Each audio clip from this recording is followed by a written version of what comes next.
The day the moon lost his cheese. One time, in a faraway land where the stars twinkled extra bright and clouds giggled in the sky, there was a moon named Marvin.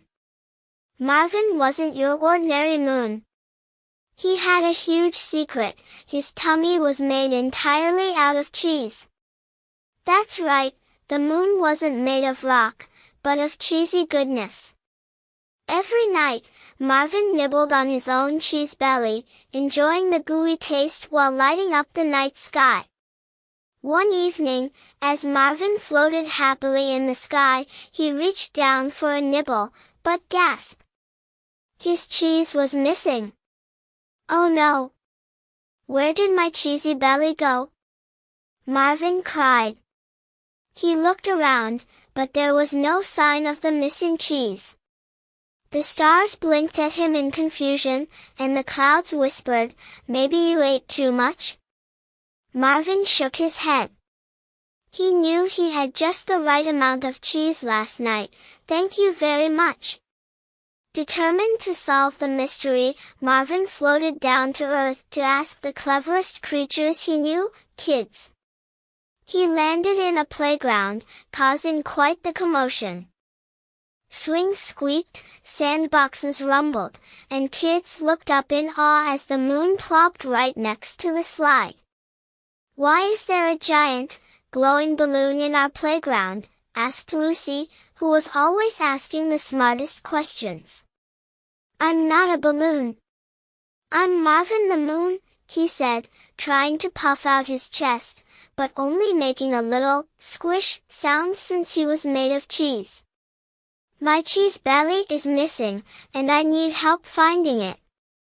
The kids gasped. A missing cheese belly? That sounded like the best mystery ever. Tommy, the kid with the most ideas, raised his hand. "Did you check the fridge? Maybe someone made a cheese sandwich." "I don't have a fridge in space," Marvin sighed. Lucy had another smart question. "Did you leave it somewhere, like under a bed or behind the TV?" "That's where I lose my stuff." Marvin scratched his moon chin. "Nope, I always keep my cheese with me. I think someone stole it." Suddenly, from behind the jungle gym, there was a loud burp.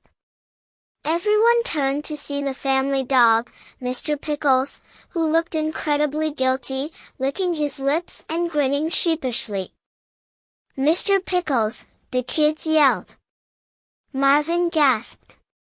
Did you eat my cheese belly?" Mr. Pickles wagged his tail and barked as if to say, "Who, me?"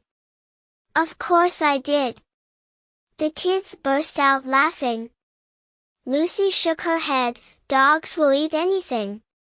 Marvin scratched his cheesy head.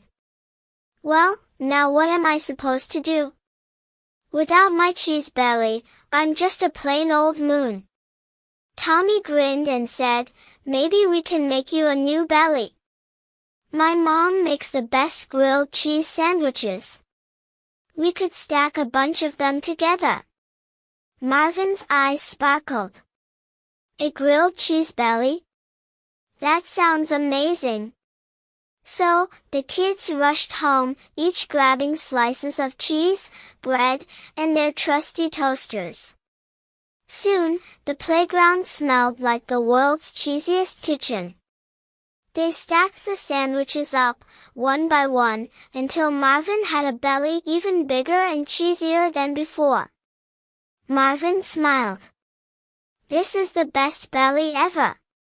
It's warm, gooey, and smells delicious. Thank you, kids." The kids cheered, and Marvin floated back up into the sky, his new belly glowing even brighter than before. And that's why, if you look up at the moon on a clear night and sniff just a little, you might catch the delicious smell of grilled cheese drifting down from the stars. The end.